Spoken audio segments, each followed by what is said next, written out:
Good evening, everybody. My name is Nel Constantino, and today we're going to be talking about the importance of standing operating procedures. Now, what are SOPs? SOP is an acronym for Standing Operating Procedures, and it is a framework of common procedures set out by an airline which supports pilots in operating a commercial aircraft safely and consistently. Why are SOPs important? SOPs are a common way ensuring tasks or operations are completed correctly. They ensure that the aircraft is flown correctly in accordance to the manufacturer's guidelines, and they promote operational safety and efficiency. Now, one example of failure to use SOPs is the flight of Gulfstream 4 on May 31st, 2014 in Bedford, Massachusetts.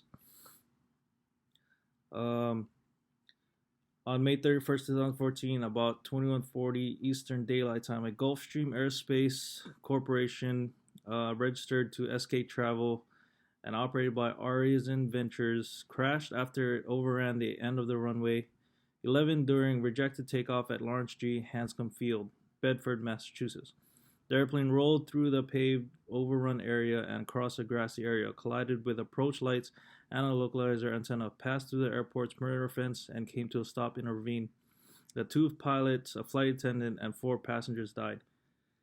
During the engine start process, the flight crew neglected to disengage the airplane's gust lock system, which locks the elevator, ailerons, and rudder while the airplane is parked to protect them against wind gust loads. Further, before initiating takeoff, the pilots neglected to perform a flight control check that would have alerted them of the locked flight controls. A review of the data from the airplane's quick access recorder revealed that the pilots had neglected to perform a complete flight controls check before 98% of their previous 175 takeoffs in the airplane, indicating that this oversight was habitual and not an anomaly. A mechanical interlock between the gust lock handle and the throttle levers restricts the movement of the throttle levers when the gust lock handle is in the on position. During takeoff, the pilot command manually advanced the throttle levers, but the engine pressure ratio did not reach the expected level due to the throttles containing the gust lock throttle lever interlock. The PIC did not immediately reject the takeoff. Instead, he engaged the auto throttle, and the throttle levers moved slightly forward, which allowed the engines to attain an EPR value that approached the target setting. As the takeoff roll continued, the second in command made the standard takeoff speed callouts as the airplane successively reached 80 knots, the takeoff safety speed, and the rotation speed. When the PIC attempted to rotate the airplane, he discovered that he could not move the control yoke and began calling out, "Steer lock is on." At this point, the PIC clearly understood that the controls were locked, but still did not immediately initiate a rejected takeoff. If the flight crew had initiated a rejected takeoff at the time of the PIC's first lock is on comment or at any time up until about 11 seconds after this comment, the airplane could have been stopped on the paved surface. However, the flight crew delayed applying 10 brakes for about 10 seconds after delayed reducing power by 4 seconds. Therefore, the rejected takeoff was not initiated until the accident was unavoidable.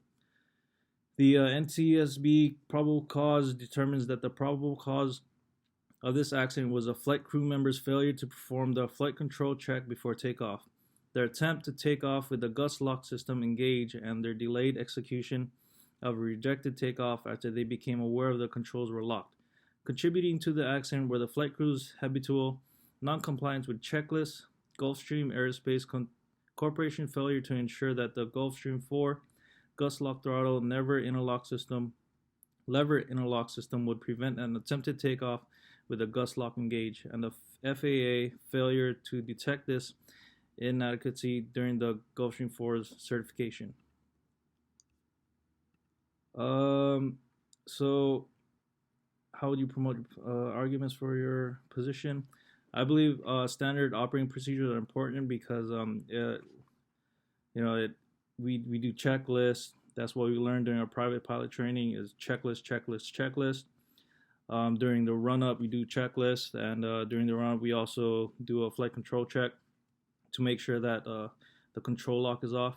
So I believe following SOPs are important, and this accident could have been avoided if they just followed the checklist. like they're supposed to. That's about it. Thank you.